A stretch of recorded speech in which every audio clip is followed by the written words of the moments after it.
Although fasting for a week or two can actually interfere with the loss of body fat, eventually, after the third week of fasting, fat loss starts to overtake the loss of lean body mass in obese individuals.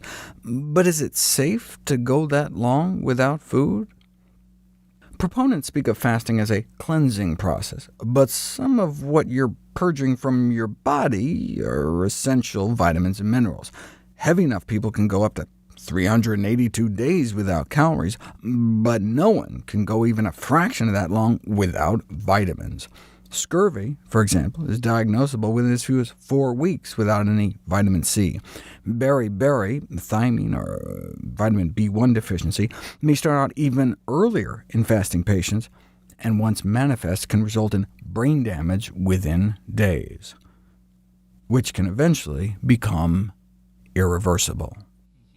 Even though fasting patients report problems such as nausea and indigestion taking supplements, all the months-long fasting cases I've mentioned in the last few videos were given daily multivitamins and mineral supplementation as necessary. Without supplementation, hunger strikers and those undergoing prolonged fast for therapeutic or religious purposes, like the Baptist pastor hoping to enhance his spiritual powers for exorcism, have ended up paralyzed, comatose, or worse.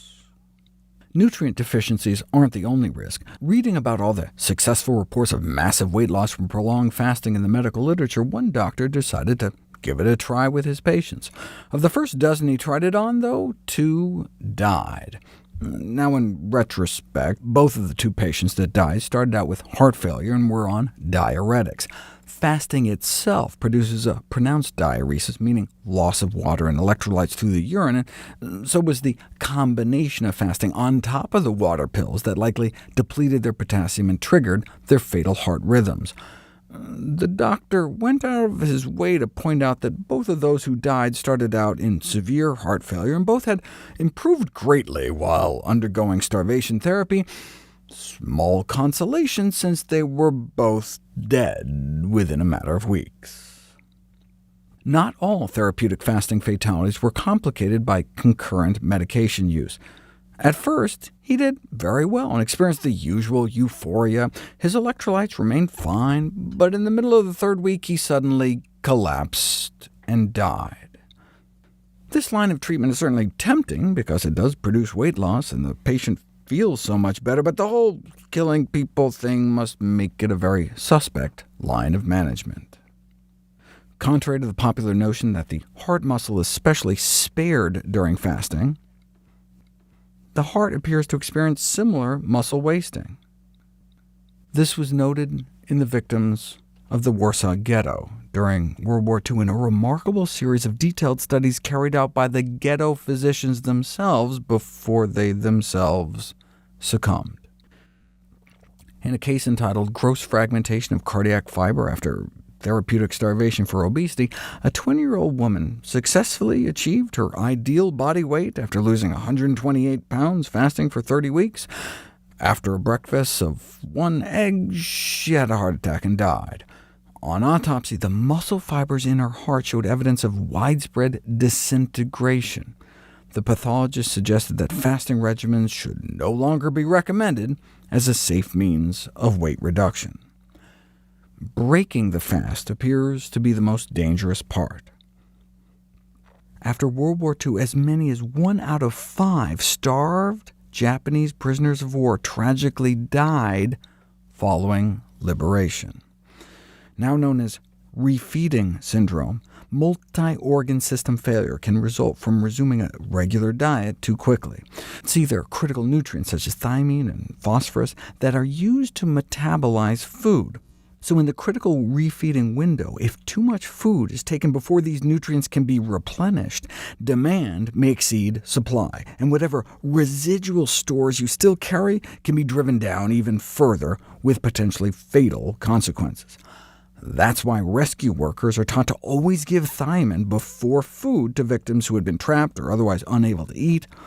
Thiamine is responsible for the yellow color of banana bags, a term you might have heard used on medical dramas, used to describe an IV fluid concoction often given to malnourished alcoholics to prevent a similar reaction. anyone with negligible food intake for more than 5 days may be at risk for developing refeeding problems. Medically supervised fasting has gotten much safer now that there are proper refeeding protocols. We know what warning signs to look for, and we now know who shouldn't be fasting in the first place, such as those with advanced liver, kidney failure, porphyria, uncontrolled hyperthyroidism, and pregnant and breastfeeding women. The most comprehensive safety analysis of medically supervised water-only fasting was recently published out of the True North Health Center in California. Out of 768 visits to their facility for fasts up to 41 days, were there any adverse events? Yes, 5,961 of them, but most were mild, known reactions to fasting, such as fatigue, nausea, insomnia, headache, dizziness, upset stomach, back pain. They report only 2 serious events and no fatalities. Fasting longer than 24 hours, and particularly 3 or more days, should only be done under the supervision of a physician, and preferably in a live-in clinic. In other words, don't try this at home. This is not just legalistic mumbo-jumbo. For example, normally, your kidneys dive into sodium conservation mode during fasting. But should that response break down, you could rapidly develop an electrolyte abnormality that may only manifest with nonspecific symptoms like fatigue or dizziness, which could easily be dismissed until it's too late.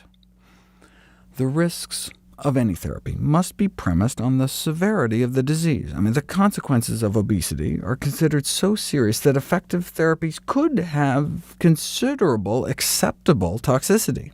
For example, many consider major surgery for obesity to be a justifiable risk.